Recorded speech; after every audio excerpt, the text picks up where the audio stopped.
মানে দ্বিতীয় ধাপ। 3 নম্বর ধাপে এই নাইট্রোজেন ডাইঅক্সাইড আবার জলে কিনা দ্রবীভূত হয়ে যায়, দিয়ে তৈরি করে HNO3 প্লাস NO।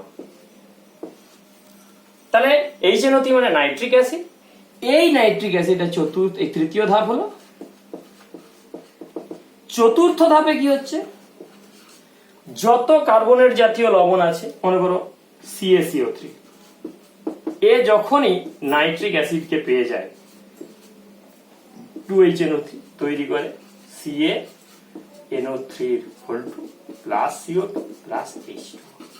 তাহলে তৈরি হয়ে গেল কি, ক্যালসিয়াম নাইট্রেট। সেই ক্যালসিয়াম নাইট্রেট মাটিতে মিশে গেল, মানে মাটিতে নাইট্রোজেনের পরিমাণ বেড়ে গেল, মাটির উর্বরতা শক্তিও বৃদ্ধি পেল।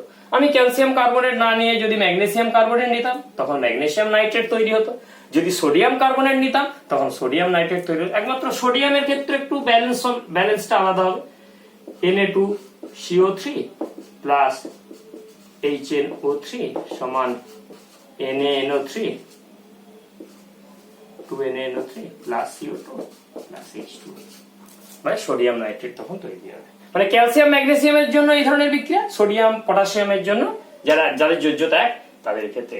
তাহলে আমার উদ্দেশ্য কি, ওই নাইট্রোজেনকে নাইট্রেট লবণ রূপে আমি মাটির মধ্যে আবদ্ধ করলাম, যাতে মাটিতে নাইট্রোজেনের পরিমাণটা বাড়ে, মাটির উর্বরতা শক্তিটা বৃদ্ধি পায়।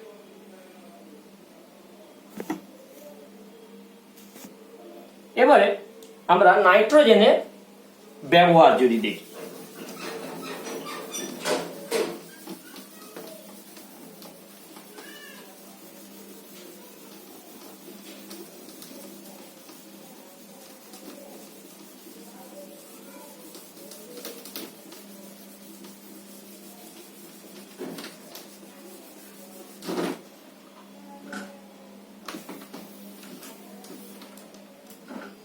ব্যবহার মানে কি, নাইট্রোজেন কি কাজে লাগে।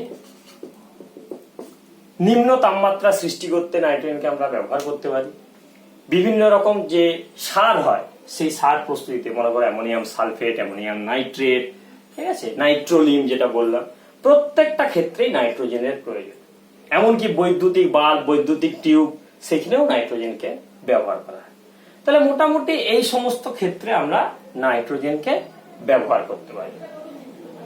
এরপর তোমাদের 3টে অ্যাসিড প্রস্তুতি তোমাকে জানতে হবে, কারণ তোমাদের সিলেবাসে অ্যাসিডের প্রস্তুতিগুলো আছে, অ্যাসিডের ধর্মাবলীগুলো তোমাদের আর সিলেবাসে নেই, কারণ ক্লাস 9-এ তোমরা অ্যাসিডের ধর্মাবলীগুলো পড়েছিলে।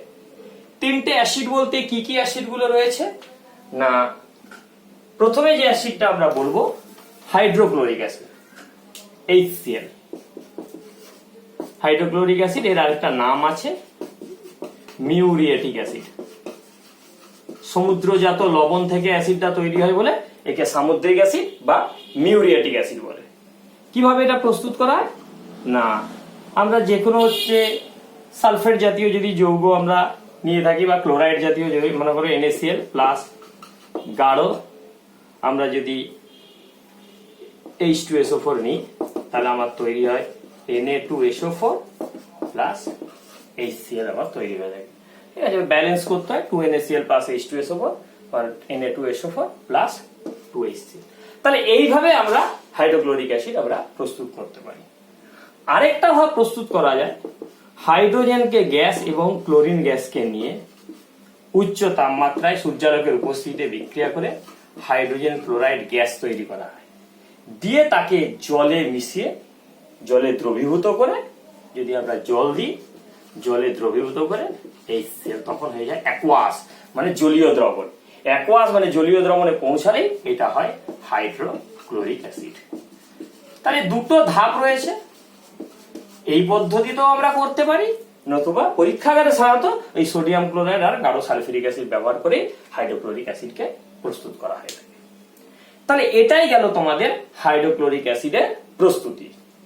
এরপরে জানবে খুব ইম্পর্টেন্ট নাইট্রিক অ্যাসিডের।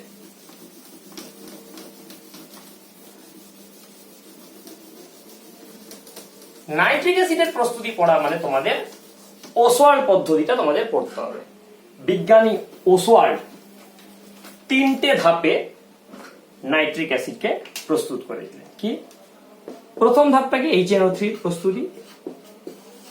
আচ্ছা, HNO3 এর নাম একটা রয়েছে অ্যাকোয়া ফর্টিস। অ্যাকোয়া ফর্টিস বাংলায় আবার বলা হয় শক্তিশালী জল। এই প্রথম ধাপটা কি? অ্যামোনিয়া প্রস্তুতে এরাও পড়েছিল। 4NH3 প্লাস 5O2 সমান 4NO প্লাস 6H2O।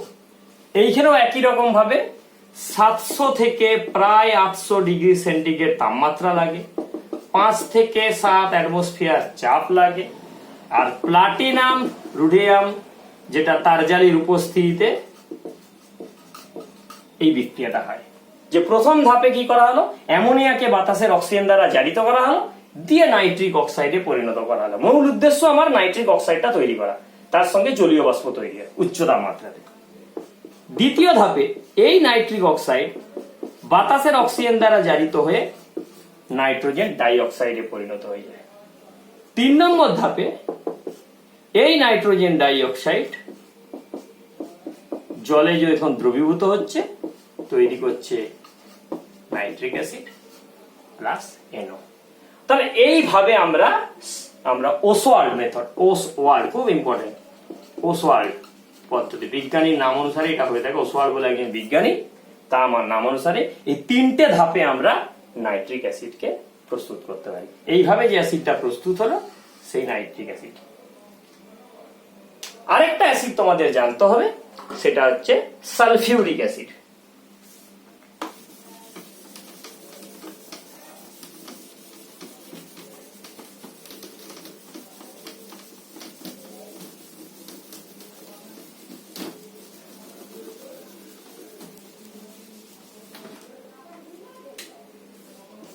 H2SO। এর একটা নাম আছে আমাদের অয়েল অফ ভিট্রিয়ল, এমনি বলা হচ্ছে রসায়নের রাজা।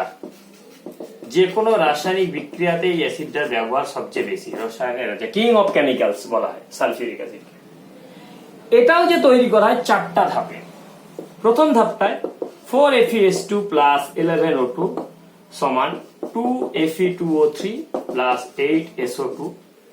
ঠিক আছে, প্রথম ধাপে ফেরাস সালফাইডকে বাতাসের অক্সিজেন দ্বারা জারিত করে ফেরিক অক্সাইড এবং সালফার ডাইঅক্সাইডে পরিণত করা হয়। 2 নম্বর ধাপে এই সালফার ডাইঅক্সাইড বাতাসের অক্সিজেন দ্বারা জারিত হয়ে সালফার ট্রাইঅক্সাইডে পরিণত হয়। এইখানে কিছু কন্ডিশন লাগে, 450 ডিগ্রি সেন্টিগ্রেড তাপমাত্রা লাগে এবং V2O5 মানে ভ্যানাডিয়াম পেন্টক্সাইড একটা অনুঘটক লাগে। সেই বাতাসের অক্সিজেন দ্বারা সালফার ডাইঅক্সাইড জারিত হয়ে সালফার ট্রাইঅক্সাইডে পরিণত হয়। 3 নম্বর ধাপে এই সালফার ট্রাইঅক্সাইডে 98% বিশুদ্ধ সালফিউরিক অ্যাসিডকে মিশিয়ে তৈরি করা হয় H2S2O7। এটার নাম হচ্ছে ওলিয়াম বা ধূমায়মান সালফিউরিক অ্যাসিড। ধূমায়মান H2SO সালফিউরিক অ্যাসিড আমরা যেটাকে আমরা বলি, বা আরেকটা নাম বলা হয় পাইরো সালফিউরিক অ্যাসিড, পাইরো বা সালফিউরিক অ্যাসিড H2SO4। আর 4 নম্বর ধাপে এই ওলিয়ামে পরিমাণ মতো আমরা যখন জল মিশিয়ে দিচ্ছি সমান 2H2SO4। ঠিক আছে, তাহলে আবার যেটা তৈরি হলো পরিমাণ মতো জল মিশালে একদম 100% বিশুদ্ধ সালফিউরিক অ্যাসিড আমরা এই পদ্ধতিতে তৈরি করতে পারি। এই পদ্ধতিটার নাম হচ্ছে কন্ট্যাক্ট মেথড, মানে স্পর্শ পদ্ধতি। এই 4টে ধাপে সালফিউরিক অ্যাসিডকে প্রস্তুত করা হয়। এইখানে কিছু ছোট ছোট দু একটা প্রশ্ন হয়, যে প্রশ্নটা এরকম আসে যে স্যার, যে আমরা যদি সালফার ট্রাইঅক্সাইডকে সরাসরি জলে দ্রবীভূত করে দিই তাহলেও তো সালফিউরিক অ্যাসিড প্রস্তুত হতে পারে, তো সেটা কেন মেনটেন করা হয় না? গাঢ় সালফিউরিক অ্যাসিডের সঙ্গে মিশিয়ে ওলিয়াম তৈরি করে কেন সালফিউরিক অ্যাসিড প্রস্তুত হয়? আমরা এটা করতে পারতাম, SO3 প্লাস H2O মিলে H2SO4 হবে, কিন্তু এতে উচ্চ তাপমাত্রা সৃষ্টি হবে। প্রথম কন্ডিশন, এটা একটা বিস্ফোরণ ঘটার সম্ভাবনা থাকে।